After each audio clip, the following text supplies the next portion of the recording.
Mövzu ilə bağlı deməli, əvvəla birinci qeydim ondan ibarətdir ki, bildiyiniz kimi Cənab Prezident tərəfindən qəbul olunmuş 2030 prioritetlərinin bütün 5 istiqaməti bu və digər şəkildə elmlə bağlıdır.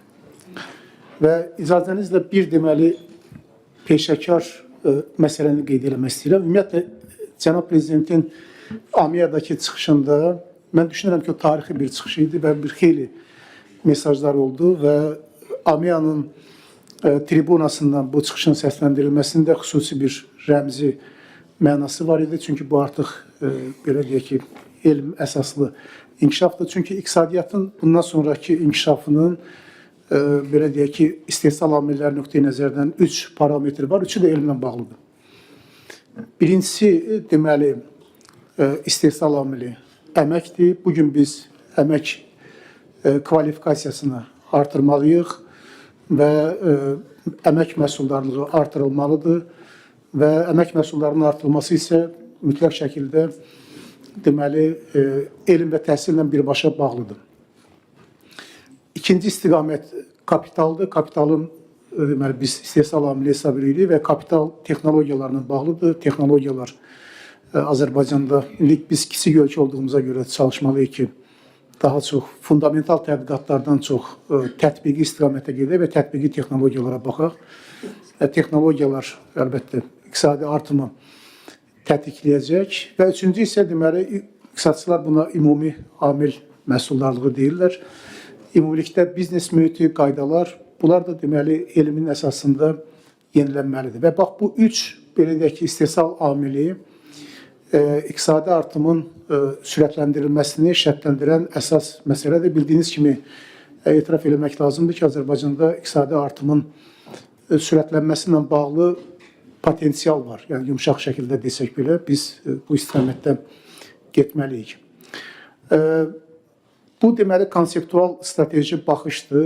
22-26 sosial-iqtisadi inkişaf strategiyası nöqteyi nəzərindən.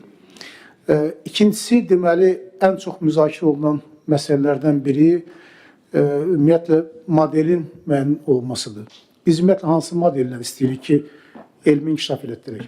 Və yeri gəlmişən İqtisadi İslahatların Təhlili Kommunikasiya Mərkəzində belə bir konsepsiya işlənilib, elm və təhsilin inkişafından bağlı və müvafiq qaydada 2030 prioritetləri, daha doğrusu 27-30-cu ilin sosial-iqtisadi inkişaf strategiyası istiqamətində müvafiq qaydada təqdim olunub. Biz müəyyənləşdirməliyik əvvəla modeli. Biz hansı modellə getməliyik? Çünki postsosialist məkanında, belə deyək ki, xüsusən də ki, Rusiya və Çin modeli, bunlar Elmlər Akademiyası modelini saxlayıblar. Çində bu daha mərkəzləşdirilmiş qaydada həyata keçirilir. Amma deyək ki, Şərqi Avropa ölkələrində indi belə deyək ki, Elmlər Akademiyası modeli demək olar ki, yoxdur və bu daha çox belə deyək ki, digər modellərlə əvəz olunub. Çində mən sizə deyim ki, Elmlər Akademiyası 100-dən çox institutla, belə deyək ki, xüsusən dövlət dominantlığıyla çox uğurla fəaliyyət göstərir. Bu bir modeldir. İkinci model daha çox Amerika Birləşmiş Ştatları, Böyük Britaniyanın təqdim elədiyi modeldir. Burada daha çox bəli, özəl sektorun liderliyi əsasında qurulmuş bir modeldir və universitet bazalı modeldir, yeri gəlmişən. Universitetdə elm, təhsil və iqtisadiyyat birləşir. Üçüncü model daha çox dövlətin, belə deyək ki, dəstəyi ilə, dövlətin sifarişi ilə, amma özəl sektorunda cəlb olunmasından, universitetlərin, tədqiqat mərkəzlərinin cəlb olunmasından həyata keçirilən modeldir. Məsələn, Koreyada buna triple helix deyilir. Yəni ki, başda Samsung olmaq şərtində LG və s. Onlar daha çox, belə deyək ki, dövlətin sifarişləri əsasında bu işləri görürlər. İsrail bu modelə çox yaxşı bir nümunədir. Yəni ki, dövlət xüsusən də ki, müdafiə sənayesi texnologiyaları, süni intellekt sahəsində bəli, öz sifarişlərini verir və belə deyək ki, elmin inkişafını həm istiqamətləndirir, həm də tətikləyir. Türkiyə çox böyük, belə deyək, fəxarət hissinə demək lazımdır ki, bizim dövlətimiz Türkiyədə bu istiqamətdə çox böyük uğurlar qazanır. Bizdə hansıdır? Onu icazə verin axırda. Deməli, əslində qalsa Müşahi müəllim bu sualı verdi. Bizim Bu yaxınlarda bir mərhələ söhbətimiz olmuşdu. Və elə mən belə deyək ki, o müsahibənin tezisləri əsasında danışıram əslində qalsa.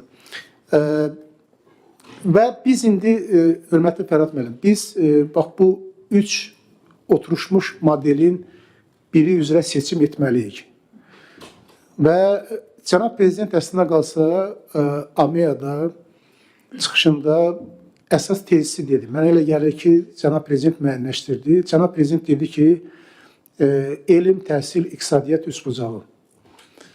Bu, belə deyək ki, bunun fəlsəfəsidir. Dövlət, özəl əməkdaşlığı isə bunun, belə deyək ki, təşkilati formasıdır. Yəni, artıq cənab prezident bunu müəyyənləşdirib və indi Elm Təhsil Nazirliyinin və Elmlər Akademiyasının birbaşa vəzifəsidir ki, cənab prezidentin müəyyənləşdirdiyi bu istiqamətlər üzrə müvafiq konseptual sənədi 27-30-cu ilin sosial-iqtisadi inkişaf strategiyasına təqdim eləsinlər və beləliklə biz, belə deyək ki, modeli tapaq, inkişaf eləyək. Çünki Qlobal İnnovasiya İndeksində mən rəqəmləri səsləndirmək istəmirəm, bilirsiniz, yumuşaq desək, bizim inkişaf potensialımız çox böyükdür. Və həm biliklərin, deməli, difuziyası, həm də biliklərin mənimsənilməsi. Difuziya odur ki, biz ixraclar nə qədər elm, texnologiya yüklü məhsulları ixrac edirik, həm mənimsənilmə odur ki, nə qədər elm, texnologiya yüklü məhsulları, xidmətləri biz idxal edirik. Hər ikisindən bağlı bizim böyük imkanlarımız var, potensialımız var ki, belə deyək ki, sürətlə irəli gedək. Ona görə də mən düşünürəm ki, artıq biz, belə deyək ki, cənab prezidentin tapşırığı və nəzərə alanda ki, artıq 27-30-cu ilin sosial-iqtisadi inkişaf strategiyası bilirsiniz ki, hökumətdə ciddi şəkildə müzakirə olunur və ona görə də mən xahiş eləyərdim ki, və bu yeri gəlmişkən cənab prezidentin tapşırığı əsasında ictimai müzakirələr də açıq verir. Bu cür müzakirələr həm də deməli, bunun bir daha nümunəsidir və biz çalışmalıyıq ki, artıq bu məsələni belə deyək ki, formalaşdıraq, daxil eləyək. Azərbaycanla bağlı məsələdə deməli, bəli, cənab prezidentin rəhbərliyi ilə islahatın bir hissəsini artıq biz mənə elə gəlir ki, geridə qoymuşuq. Xüsusən də ki, Elm Təhsil Nazirliyi, deməli, Elmlər Akademiyasının bir çox institutları o nazirliyə keçib, sonra nazirlikdə bilirsiniz ki, o institutların bir hissəsi birləşdirildi, optimallaşdırma həyata keçirildi. Və indi burada Zahid müəllim də, Rasim müəllim də qeyd elədilər, bizdə elmlər doktorlarının, fəlsəfə doktorlarının sayı ilə bağlı, tədqiqat məsələlərlə bağlı, mən o statistikanı sadalamaq istəmirəm, amma yenə demək istəyirəm ki, burada bizim böyük bir potensialımız var. Yekunda nəyi demək istəyirəm? Deməli, cənab prezident dillə bağlı bir çox vacib bir məsələni dedi. Elmlər Akademiyasındakı çıxışında və mənə elə gəlir ki, o qədər dərin bir məsələ idi ki, əlbəttə indi biz onun çalışacağız, mən burada onu belə deyək ki, bir neçə konferans lazım, kitab lazımdır ki, onu tam izah eləyək. Amma Azərbaycan dilindən, türk dilindən bağlı bir məsələ mən sizə deyim. Bu çox vacib bir məsələdir. Bizim dilimizdə bir törə sözü var. Və yeganə dil türk dilidir ki, Azərbaycan türk dili və yaxud da ki, Türkiyə türkçəsi fərqi yoxdur, bizim eyni dilimizdir. Törə sözü iki mənanı ifadə edir. Bir mənası institut deməkdir, qayda, qanun, institut. Hətta Oğuz Xaqanın öz, belə deyək, xalqına müraciətində də o törə pozulmasından bağlı bir məşhur müraciəti var. Hamı onu bilir, ona görə təkrarlamaq istəmirəm. Törənin bir mənası qayda, qanun, institut deməkdir. Hansı ki, o institut elə belə məsələ deyil. Keçən il Darul Cəmoğlu sayınız deməli, buna görə Nobel mükafatı aldılar. İnstitutun inkişafa təsir nöqteyi nəzərdən. Törənin ikinci mənası da biz bilirik ki, törəmək artmaq deməkdir. İnkişaf eləmək deməkdir. Yeganə dil türk dilidir ki, institut, qayda, qanun və inkişaf bir sözdən ifadə olunur.